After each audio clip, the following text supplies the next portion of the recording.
교독문 35번 시편 84편을 교독하시겠습니다. 만군의 여호와여, 주의 장막이 어찌 그리 사랑스러운지요. 내 마음과 육체가 살아계신 하나님께 부르짖나이다.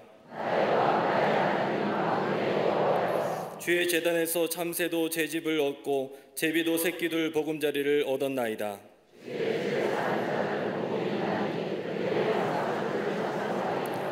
주께 힘을 얻고 그 마음에 시온의 대로가 있는 자는 복이 있나이다.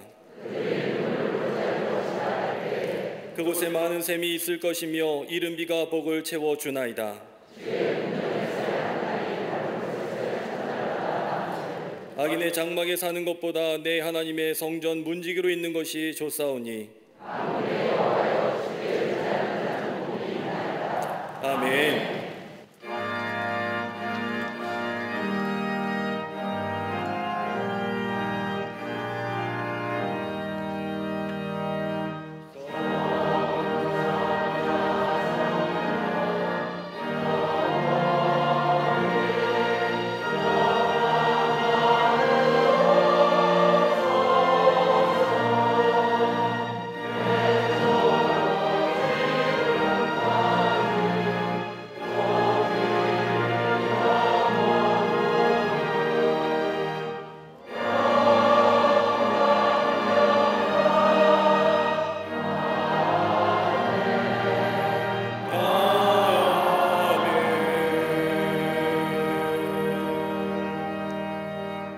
전능하사 천지를 만드신 하나님 아버지를 내가 믿사오며 그 외아들 우리 주 예수 그리스도를 믿사오니 이는 성령으로 잉태하사 동정녀 마리아에게 나시고 본디오 빌라도에게 고난을 받으사 십자가에 못 박혀 죽으시고 장사한 지 사흘 만에 죽은 자 가운데에서 다시 살아나시며 하늘에 오르사 전능하신 하나님 우편에 앉아 계시다가 저리로서 산자와 죽은 자를 심판하러 오시리라.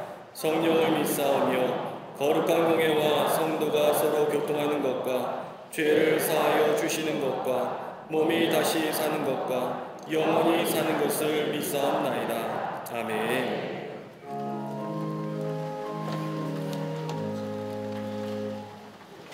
유월 첫째 주 성령 강림주일을 주님 앞에 드릴 때에 유월 한 달도 주님의 은혜와 동행하심이 체험되는 한 달이 되게 하여 주시옵소서.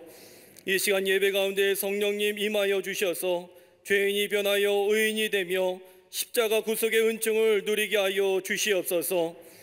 그러나 한 주간 말씀으로 살지 못하며 죄 가운데 빠져 있었음을 회개합니다. 주께서 세상에서 너희가 환난을 당하나 담대하라 내가 세상을 이겼노라 하신 말씀처럼 이 시간 드리는 예배가 능력이요 힘이 되게 하여 주시옵소서. 능력이 하나님, 남과 북으로 갈라진 이 땅을 위해 기도하게 하신 은혜에 감사합니다. 특별히 나라와 민족을 위해 희생당한 이들을 기억하며 이 땅을 위해 기도할 때에 속히 통일한국을 이루어 주시옵소서. 무력과 정치와 인간의 노력으로 되지 않음을 깨닫게 하여 주시고 오직 십자가 복음으로 기도하게 하여 주시옵소서.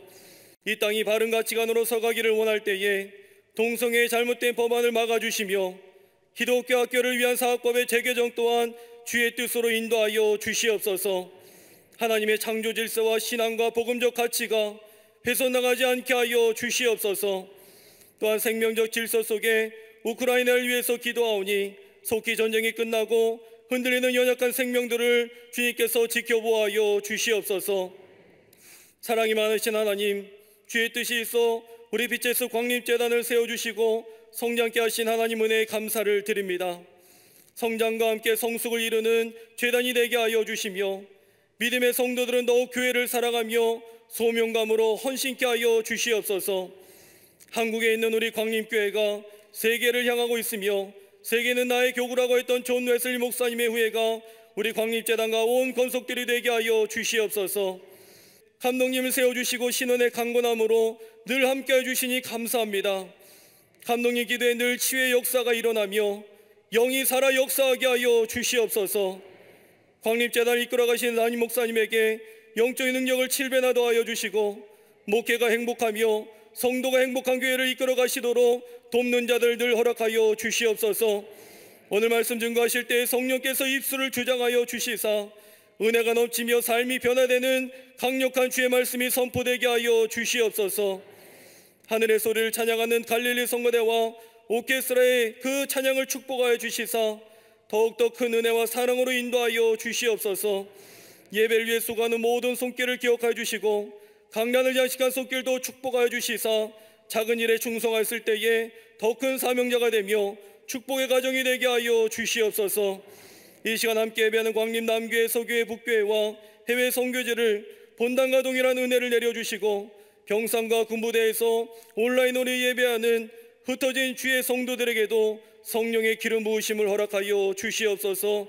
우리를 죽음에서 구원하신 예수 그리스도의 이름으로 기도드리옵나이다. 아멘.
예수께서 거기서 나가사 두로와 시돈 지방으로 들어가시니 가나안 여자 하나가 그 지경에 나와서 소리질러 이르되 주 다윗의 자손이여 나를 불쌍히 여기소서 내 딸이 흉악하게 귀신 들렸나이다 하되 예수는 한 말씀도 대답하지 아니하시니 제자들이 와서 청하여 말하되 그 여자가 우리 뒤에서 소리를 지르오니 그를 보내소서. 예수께서 대답하여 이르시되 나는 이스라엘 집의 잃어버린 양 외에는 다른 데로 보내심을 받지 아니하였노라 하시니 여자가 와서 예수께 절하며 이르되 주여 저를 도우소서. 대답하여 이르시되 주의 자녀의 떡을 취하여 개들에게 던짐이 마땅하지 아니하니라. 여자가 이르되 주여 올소이다마는 개들도 제 주인의 상에서 떨어지는 부스러기를 먹나이다 하니 이에 예수께서 대답하여 이르시되 여자여 내 믿음이 크도다 내 소원대로 되리라 하시니 그때로부터 그의 딸이 나으니라. 아멘.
갈릴리 성가대와 오케스트라의 귀한 찬양에 감사합니다.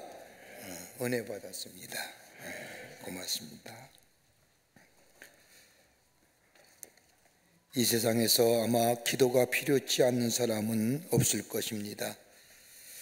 우리에게 기도가 필요하다는 것은 우리의 삶에 수많은 일들이 일어나고 있음을 말하기도 하지만 수많은 사건과 일 앞에 우리가 무기력하게 느껴지기도 하고 우리의 힘으로 도무지 감당할 수 없는 그 한계가 우리 안에 있음을 말합니다. 우리 인생의 여정 가만히 들어보면 그리 쉬운 일만 있는 것은 아니라고 봅니다. 삶의 절박함, 삶의 간절함, 그리고 때로는 어려움과 문제 앞에 좌절하고 절망할 수밖에 없는 우리의 삶, 한 번쯤은 다 가져본 적이 있을 것입니다. 그때마다 여러분 무엇을 하시는지요? 아마 많은 사람들은 기도할 겁니다. 특별히 예수 믿는 사람은 하나님 앞에 기도합니다. 그때마다 사람들은 말합니다.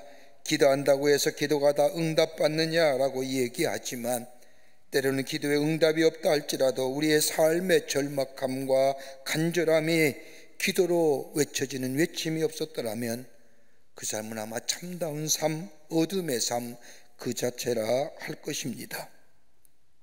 우리 하나님은 우리에게 기도하라 하셨습니다. 쉬지 말고 기도하라고 말씀하십니다.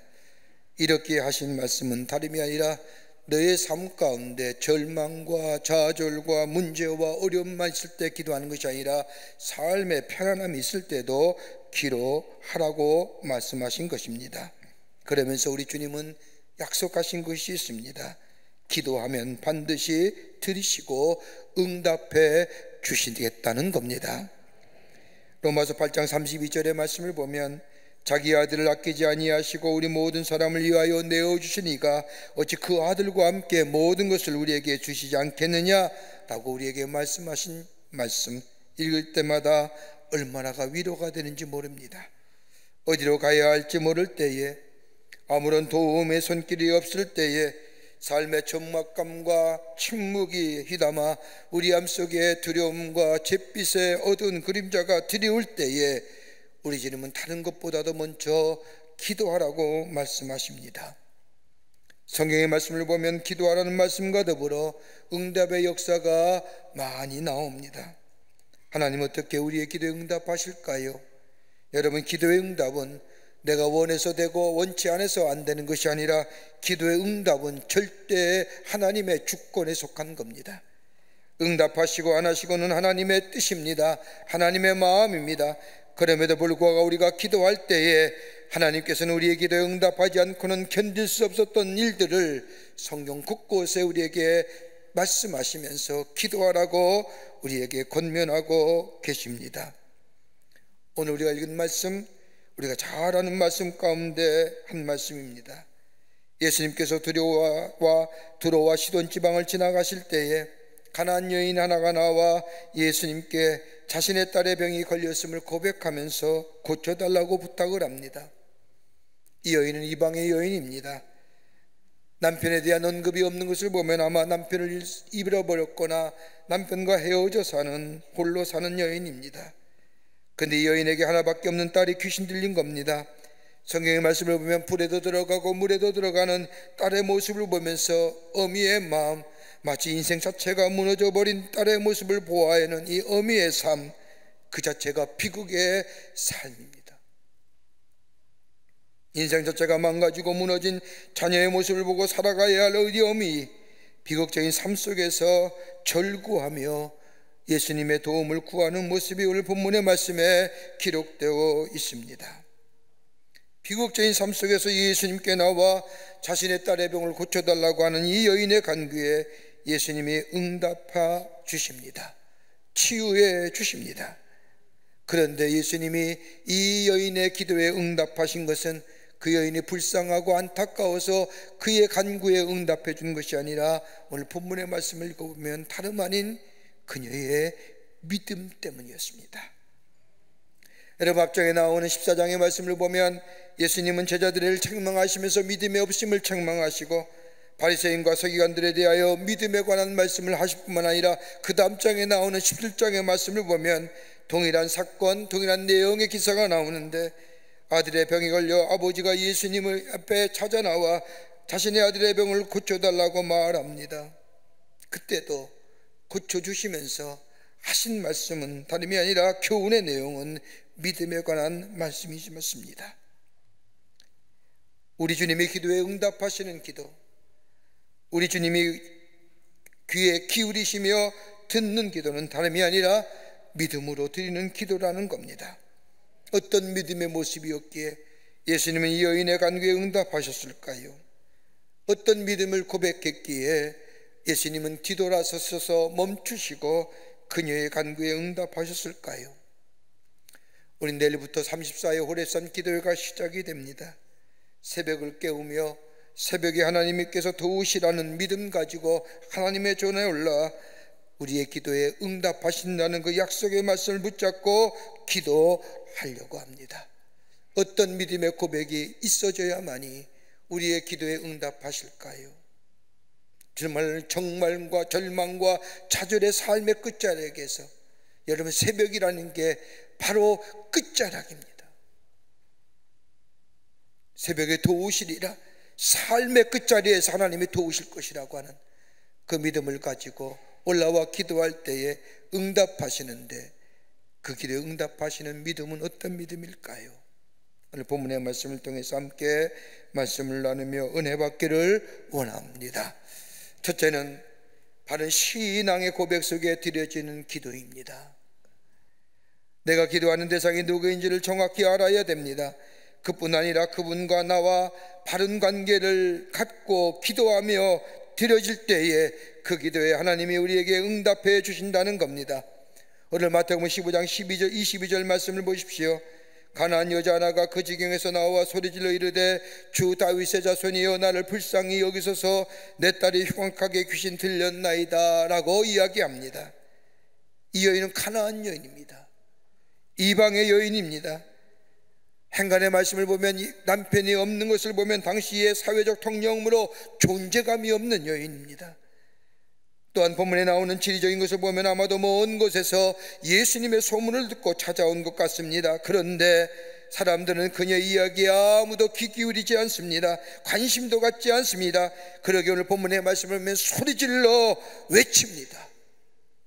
소리 높여서 예수님께 부르짖습니다. 주 다윗의 자손이요, 주 다윗의 자손이요. 예수님이 이 여인의 부르짖음을 들으셨는데 소리가 커서 외침이 들려서 멈추신 것이 아니라 그녀의 고백, 주 다윗의 자손이요. 여러분, 주 다윗의 자손이란 말은 다름이 아니라 하나님께서 보내신 이 메시아가 바로 당신입니다라고 하는 고백입니다.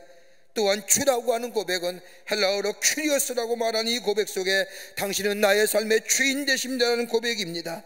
내 인생의 주인이 되십니다라는 이 고백, 앞장의 말씀을 보셔도 유대인도 바리새인도 서기관도 그 누구도 고백하지 못했던 예수 그리스도의 고백, 주는 나의 주인이시요 주님이 나의 삶의 모든 것 되신다고 하는 이 고백, 그것도 가난한 여인이, 이방 여인이 예수님께 고백한 겁니다. 예수님이 누구인지 어떤 분인지 정확히 알았습니다.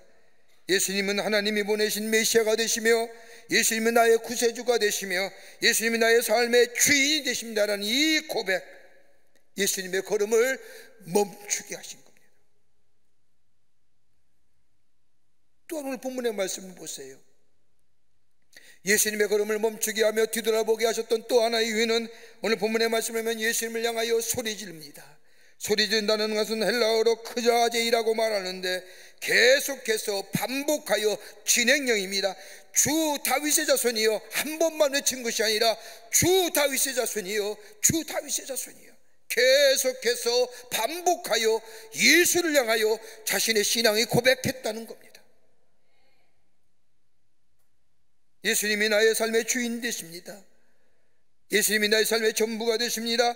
나의 구원의 주가 되십니다. 한 번만 고백한 것이 아니라 지속적으로 고백했다는 겁니다. 주 다윗의 자손이에요.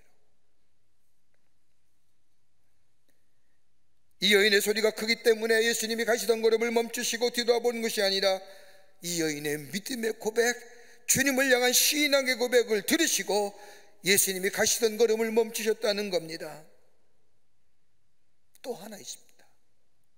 예수의 걸음을 멈추게 했던 것은 이 여인이 고백했던 겁니다. 자신의 신앙을 고백한 후에 불쌍히 여기소서라고 고백합니다. 자신을 긍휼히 여겨달라는 겁니다. 여러분, 어떤 인생이 가장 불쌍한 인생인지 아십니까? 긍휼함을 얻지 못하는 인생입니다. 아파도 같이 아파할 사람이 없고 기뻐도 같이 기뻐할 사람이 없으며 슬퍼도 함께 슬퍼할 사람이 없는 사람, 여러분, 이처럼 고독한 사람이고 이처럼 안타까운 인생은 없는 거예요. 성경의 말씀을 보면 긍휼이란 단어가 무려 170번이나 사용되고 있음을 보게 됩니다. 여러분, 예수님의 마음이 가장 쉽게 움직이는 것이 있다고 한다면 긍휼함입니다.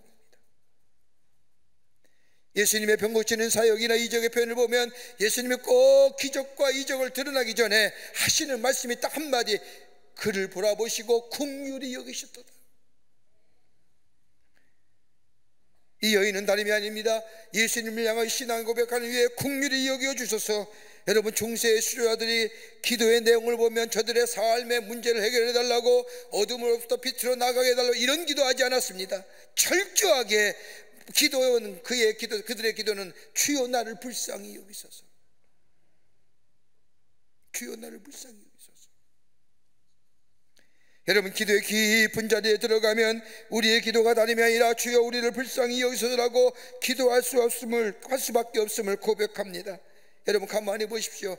우리가 하나님의 자녀가 된 것이 내가 의로워서, 내가 자랑이 있어서, 무슨 공로가 있어서 하나님의 자녀가 된 것이 아니라 내 깊은 내면 속에 우러나는 내 삶의 모습, 죄인임의 불쌍한 존재.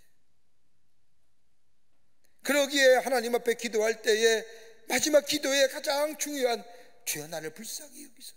여러분, 바리새인과 세리의 기도를 가만히 보십시오.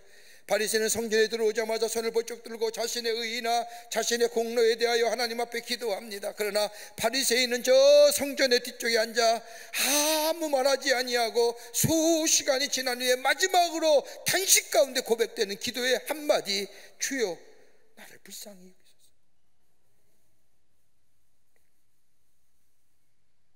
여러분, 이게 우리의 하나님과의 바른 관계예요. 구원받아야 되며 구원받을 수밖에 없는 존재이며, 나를 구원하는 이는 하나님밖에 없으시며 나의 삶의 주인은 예수님밖에 없으며, 오늘 가나안 여인은 예수님과 자신의 관계를 분명히 정립하고 고백하며 나갑니다. 주님이 나의 구세주입니다. 나의 선지자요, 나의 제사장이요, 나의 왕이 되십니다. 내 인생의 주인 되시며 나는 당신의 긍휼함을 받을 수밖에 없는 불쌍한 존재. 그러기 예수님은 가시던 발걸음을 멈추시고 그녀의 고백에 뒤돌아보시며 저를 불러서 저의 마음의 상처, 저의 딸의 병을 고쳐주신 것을 보게 됩니다. 하나님 움직이신 것도 온 거예요? 다른 거 아니에요. 하나님 앞에 바른 신앙의 고백이 있게 될 때에 나는 주의 자녀요, 주님은 나의 주인 되시오, 나의 삶의 전부가 되시고 나의 구원의 주가 되신다고 하는 이 주님에 대한 바른 고백 속에 드려지는 기도가 있게 될 때에 그 기도에 주님은 뒤돌아보시며 걸음을 멈추시며 우리의 기도에 응답해 주시고 우리를 온전한 하나님의 사람으로 세워주시며 회복의 역사가 있게 되는 줄 믿습니다. 두 번째는 문제를 주님께 가지고 나아가는 것이 기도입니다. 기도가 무엇이냐? 내 삶의 문제 그대 주님 앞에 가지고 나아가는 것, 이게 바로 우리의 기도의 내용이라는 겁니다. 자신이 응답받기 원하는 것을 정확하게 주님께 갖고 나가야 합니다. 여러분, 기도 응답의 가장 기본적인 말씀인 야고보서 4장 3절의 말씀을 보면 구하여도 받지 못하면 정욕으로 쓰려고 잘못 구하기 때문이라고 하는 말씀이 있습니다. 하나님께서는 우리에게 기도할 제목이 많이 있음에도 불구하고 기도에 응답이 되지 않는 이유를 두 가지로 얘기합니다. 하나님께 간구하지 못해 얻지 못하고, 또 하나는 잘못 구함으로 인하여 얻지 못한다고 말씀합니다. 하나님께 간구하지 못해 얻지 못한다는 말씀은 하나님 앞에 기도할 때 내게 무엇이 이루어지는지를, 원하는지를 소상하게 하나님께 아뢰라는 겁니다. 뭉그러뜨려서 우리 하나님 다 알고 계시겠지 라고 기도한 그런 내용의 기도가 아니라 소상하게 내 삶의 문제, 내 삶의 어려움, 내 삶의 사건들 있는 그대로 소상하게 하나님 앞에 아뢰라는 겁니다. 그리고 또 하나 있다고 한다면 내 이기적인 욕심과 내 이기적인 욕망에 의하여 구하지 말라는 거예요. 오늘 본문 말씀을 보세요. 가나안 여인이 예수님께 자신의 신앙을 고백한 후에 주여 긍휼히 여겨주시라고 간구한 후에 그 다음에 나오는 얘기를 보십시오. 이 가나안 여인이 예수님께 그대로 자신의 문제를 소상하게 아뢰입니다. 나를 불쌍히 여기소서. 내 딸이 흉악하게 귀신 들렸나이다. 여러분, 본래 기도는 이렇게 하는 거 아니죠? 이 여인의 기도는 나를 불쌍히 여기소가 아니라 예수님 내 딸을 불쌍히 여기셔서 내 딸이 흉악한 귀신이 들렸습니다. 이게 바른 기도일 겁니다. 그런데 이 여인은 어떻게 해요? 나를 불쌍히 여기소서. 내 딸이 흉악하게 귀신 들렸습니다. 가나안 여인은 딸의 문제가 자신의 문제로 삼았습니다. 사랑하는 딸 하나밖에 없는 딸의 문제, 나의 문제라고 생각했습니다. 딸의 아픔이 곧 나의 아픔이요, 딸의 절망과 좌절이 곧 나의 절망과 좌절이요, 딸의 희망 잃어버림이 나의 희망 잃어버림이요, 즉 딸의 문제를 자신의 문제와 동일시했다는 겁니다. 딸의 아픔을 나의 아픔으로 여겼다는 겁니다. 그리고 뭐예요? 내 딸이 귀신 들렸습니다. 여러분, 이렇게 외친 겁니다. 여러분, 자신의 딸의 문제를 많은 사람에게 이야기할 사람이 얼마나 될까요? 되도록이면 감추고 싶고 때는 가리고 싶은 것이 자신의 문제일 터인데, 이 가나안 여인은 수많은 사람 앞에 예수님 내 딸이 병 걸렸습니다. 저 물에도 들어가고 불에도 들어갑니다. 저는 도무지 감당이 안 됩니다.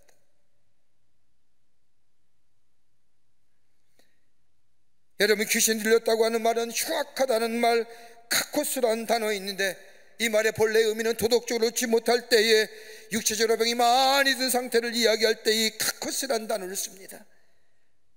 다른 사람에게 얘기하는 겁니다. 내 딸이 도덕적으로 별로 좋지 않습니다.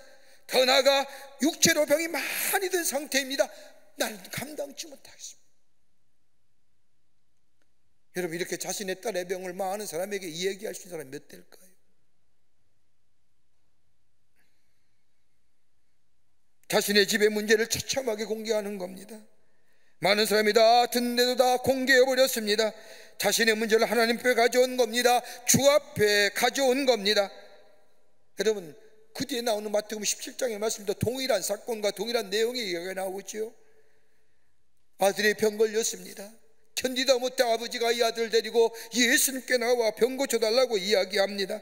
그러면서 15절 말씀을 보면, 마태복음 17장 15절의 말씀을 보면 자신의 아들의 문제를 정확하게 예수님 앞에 얘기합니다. 주여, 내 아들 불쌍히 여겨주소서. 그가 간질로 심히 고생하는데 불에도 넘어지며 물에도 넘어집니다.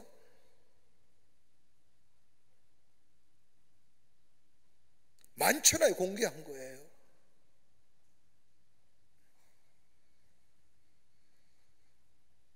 여러분, 병에 걸리면, 우리 육체의 질병에 걸리면 의사 선생에게 찾아갑니다. 육체의 병이 들었는데 아무 판단에 가서 자신의 병을 고쳐달라고 하는 사람은 없을 겁니다. 자신의 육체의 병을 고칠 수 있는 사람에게 찾아가 자신의 육체의 질병의 증상들을 그대로 소상하게 얘기하지 않습니까? 그러면 의사 선생은 진단하고 그리고 거기에 맞춰서 처방해 주지 않습니까? 여러분, 우리의 삶의 문제, 우리 안에 깊은 절망과 좌절의 문제, 때로는 분노의 문제, 어두운 잿빛 그림자 같은 정말로 우리가 감당할 수 없는 무거운 짐의 문제들, 여러분, 그거 누가 해결해 줄까요? 상담학자에 가서 얘기한들 그 문제가 해결될까요?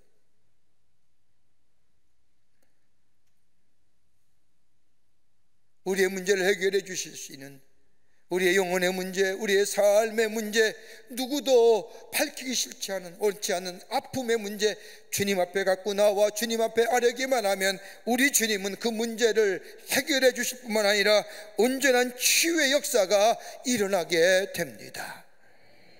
문제를 갖고 나온다는 것은 문제를 주님께 내어드린다는 겁니다. 문제를 예수님께 갖고 나온다는 것은 문제를 예수님께 올려드린다는 겁니다. 그러면 그때부터는 내 문제가 아니라 주님의 문제가 됩니다. 응답이 되든 안 되든 그건 주님의 주권하에 속한 겁니다. 우리는 기도 주님께 내어 맡기고 기다릴 뿐입니다. 여러분, 베드로전서 5장 7절의 말씀을 보면 너희 염려를 다 주께 맡기라, 이는 그가 너희를 돌보심이라고 베드로가 얘기합니다. 여러분, 베드로의 인생을 가만히 보십시오. 그가 예수를 만나고 부활의 주님을 만나기 전만 해도 자신의 인생은 자신애가 스스로 해결할 수 있다고 생각했던 자입니다. 예수를 따르는 것도 자신의 의지와 노력을 가지고 예수를 따랐습니다. 또 다른 욕망이 그의 마음속에 꿈틀거렸지만 그러나 그거 내면에 숨기고 예수를 따라갑니다. 자신의 삶의 문제 얼마든지 해결할 수 있다고 생각했던 사람, 이 정도의 문제는 능히 해결할 수 있어, 인생의 이 정도의 짐 내가 얼마든지 질 수 있어, 내가 능력이 있다고 생각했던 이 베드로 어느 순간에 무너져요. 예수님이 신문 받을 때에 한 비자가 베드로를 향하여 너도 저를 따르자는 사람이 아니냐고 묻되 아니요 부정하다가 나중에 예수님을 향하여 저주하지 않습니까? 난 할 수 있는 사람이야, 내 문제는 내가 해결할 수 있어, 난 능히 그런 능력이 있어, 인생의 짐 얼마든지 버겁더라도 난 칠 수 있어 라고 했던 이 베드로 한순간에 무너져 저 바닷가에 낙향하지요. 그리고 부활의 주님을 만납니다. 회복이 되지요, 치유되지요. 그런 후에 그런 복음을 전하면서 자신의 인생을 뒤돌아보며 하는 얘기입니다. 너희의 짐을 다 주께 맡겨라, 이는 그가 너희를 돌보심이니라. 내가 해결하지 말고 내가 붙들고 있지 말며 내가 몸부림치지 말며 주님께 올려드리라는 겁니다. 주님 앞에 문제를 내어놓으라는 겁니다. 그러면 주께서 돌보아 주신다는 겁니다. 내 능력으로 하지 말라는 거예요. 주께 내오는 순간 내 문제가 아니라 주의 문제가 되는 거예요. 우리가 잘 알듯이 4세기에 모니카라고 하는 여인, 아들로 인하여 고생한 여인이지요. 아들은 자신과는 다르게 다른 종교를 믿었고 이방 여인을 만나 자녀를 낳은 방탕한 생활을 보내고 있었습니다. 그 아들을 바라볼 때마다 기도하는데 눈물이 마르지 않습니다. 바르게 살도록 하나님 앞에서 행복하게 살도록 기도하는데 도무지 응답이 되질 않습니다. 오랜 시간을 기도해도 응답이 없었습니다. 목사님을 찾아갑니다. 목사님, 우리 아들 좀 찾아가서 권면하시어 돌아오게 해주십시오라고 부탁을 합니다. 목사님이 가만히 모니카의 여인의 말을 듣는 순간 이야기합니다. 만나보았지요. 다 저도 해봤고 권면도 해왔습니다. 근데 당신의 아들은 구제불능입니다. 이야기를 듣는 순간 그 어머니는 그 자리에 앉아서 한없이 목 놓아 웃습니다. 어머니가 우는 모습을 바라보던 이 목사님이 이런 말을 합니다. 어머니, 편안하게 돌아가세요. 이토록 눈물로 기도하는 사람의 아들은 결코 망하지 않습니다. 하나님께서 하실 겁니다. 모니카는 이 목사님의 말씀을 하나님의 말씀으로 듣습니다. 그리고 낙심하지 않습니다. 그리고 무려 몇 년을 더 기도해요? 14년 기도합니다. 그때 그가 돌아오지 않습니까? 그가 이름이 어거스틴이 되고 그 앞에 뭐가 들어가요? 세인트, 성 어거스틴이 변하여 하나님의 사람으로 위대한 하나님의 복음을 전하는 신학자로 쓰임받은 것을 보게 됩니다. 내가 내 문제 붙잡고 노력하고 애쓰고 하는 것이 아니라 주님 앞에 그것을 가지고 소상하게 다 아뢰게 될 때에 그 속에 주님이 그 문제를 받으시고 그 문제를 가지시고 해결해 주실 뿐만 아니라 우리 안에 새로운 하나님의 역사를 허락해 주시는 놀라운 은혜가 있게 되는 줄 믿습니다. 끝으로 기도의 자리를 떠나지 말라는 겁니다. 어떤 일 있어도 기도의 자리를 떠나지 마세요. 주님께 기도하면서 응답되지 않아 낙심되어 포기되어 기도의 자리를 떠나는 것 우리 주변에서 종종 봅니다. 기도하면 뭐하냐? 응답도 없는 걸. 기도하면 뭐하냐? 점점점 힘들어지는 걸. 마치 기도에 응답이 없는 것처럼 생각하여 낙심하며 포기하며 기도의 자리를 떠날 뿐만 아니라 믿음의 자리를 떠나는 사람이 종종 있음을 봅니다. 그러지 말라는 겁니다. 오늘 본문 말씀을 보십시오. 이 여인은 기도의 자리를 떠나지 않았습니다. 많은 장애물과 많은 방해 요소가 있었지만 그때마다 더욱더 소리질러 주님 앞에 나아갔습니다. 여러분 본문의 말씀을 보십시오. 가나안 여인은 얼마든지 그 자리를 떠날 수 있었습니다. 이유가 충분했습니다. 오늘 본문의 말씀을 보면 그렇게 예수님을 향하여 소리질렀는데 예수님은 끔찍도 하지 않습니다. 이 여인은 저 두로와 시돈 지방에 예수님이 지나가신다는 얘기 듣고 멀리 타 지방에서 예수님께 나아가기만 하면, 예수님 앞에 아뢰기만 하면 자신의 딸의 병이 고쳐줌을 믿음을 가지고 나와서 외쳤는데 우리 주님은 한마디도 응답이 없습니다. 뭐라도 말씀하면 좋을 터인데, 뭐라고 이야기하면 좋을 터인데.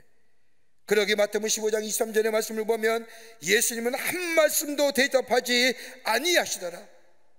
꿈쩍도 안 하시는 겁니다. 여러분 어느 때 우리의 기도의 자리를 떠나게 됩니까?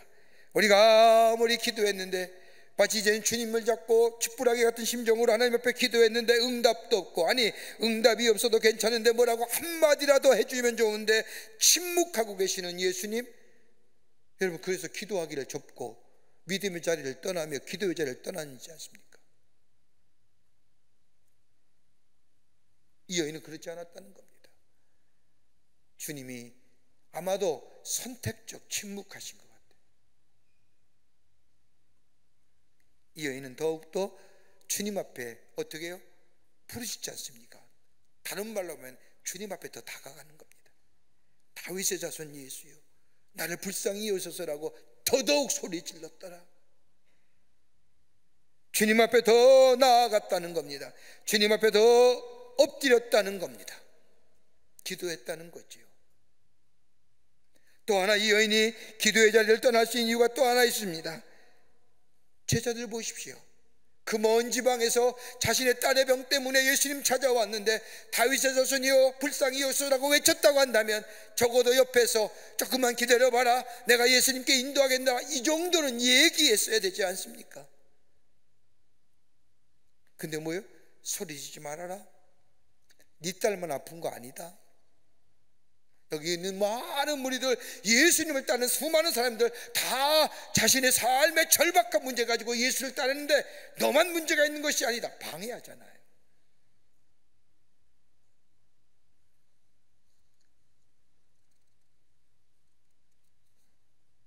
잠잠하라고 얘기합니다.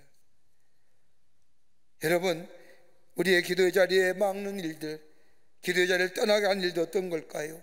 주변에 들려오는 수많은 이야기일 겁니다. 기도해봤어. 기도해봤자 별거 아니야. 하나님 즉각적으로 응답하지 않아. 시간이 가면 저절로 해결돼. 여러분 가장 절박함과 좌절감 속에 하나님 앞에 기도하는 사람의 마음에, 그 마음의 공통점이 어떤 걸까요? 마음의 아픔이 고독이에요. 외로움이에요.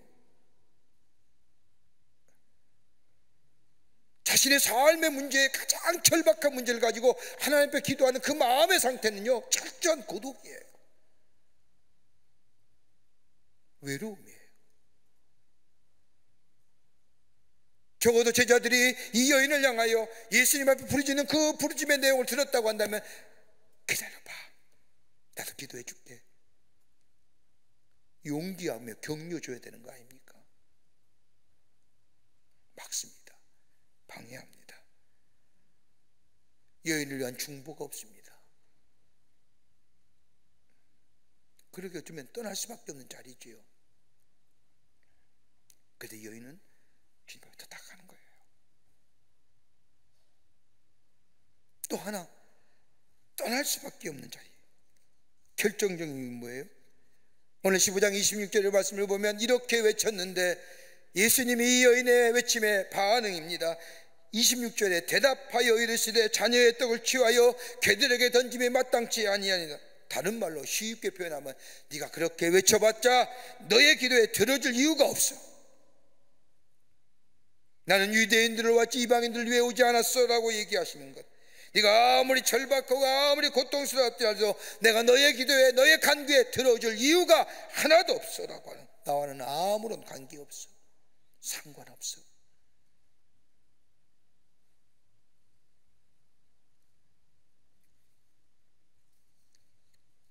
그럼에도 불구하고 이 여인은 이 예수님의 말씀에 뭐라고 대답해요? 그 자리에 물러서지 않고 더 다가가지 않습니까? 예, 맞습니다 주님. 개들도 주인의 밥상에서 떨어지는 부스러기를 먹습니다. 더 다가가 주의 은혜를 구하는 거예요. 은혜를 받기를 원하는 거예요.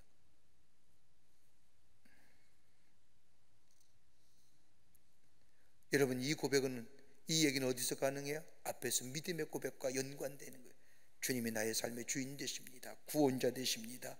절대 주권은 하나님께 있습니다. 이 고백과 연관되어 있는 고백에, 그러기에 그 자리를 떠날 수 없어요.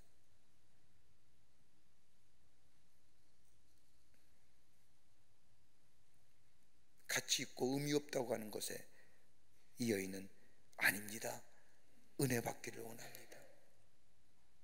은혜 허락하여 주시옵소서라고 합니다. 사랑하는 성도 여러분, 우리 기도합니다.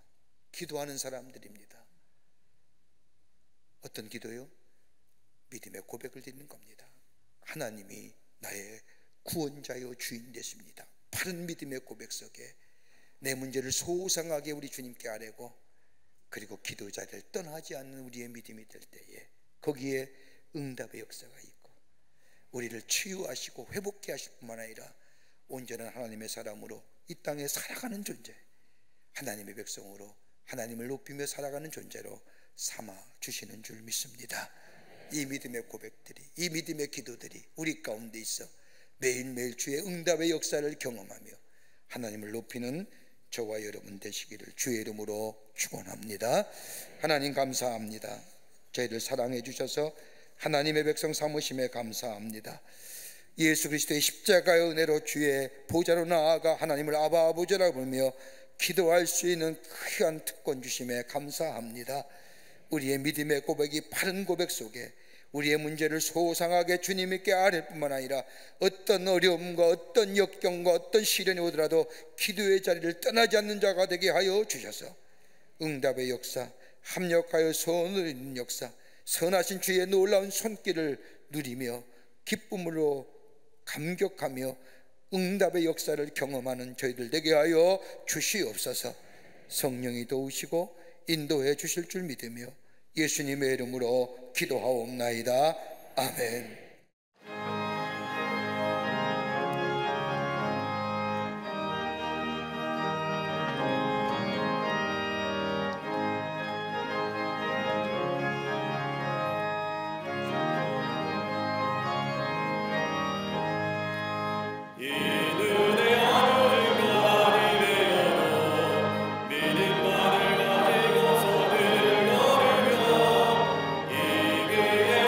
소리 아니라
지금은 우리 주 예수 그리스도의 크신 은혜와 하나님 아버지의 한량없는 사랑하심과 우리 안에 내재하시며 역사하시는 성령님의 놀라운 능력의 역사가 주 앞에 예배하며 기도의 자리에 나아가 기도의 응답을 통하여 새로운 하나님의 역사와 하나님의 놀라운 은총을 새롭게 경험하며 저 땅에 나아가 증거하기로 결단하며 성전에 물러서는 우리 모든 사랑하는 광림의 권속들과 영상을 통하여 이 예배에 참여한 모든 이들 위해 주께서 지금으로부터 영원토록 함께 하시기를 간절히 축원하옵나이다. 아멘.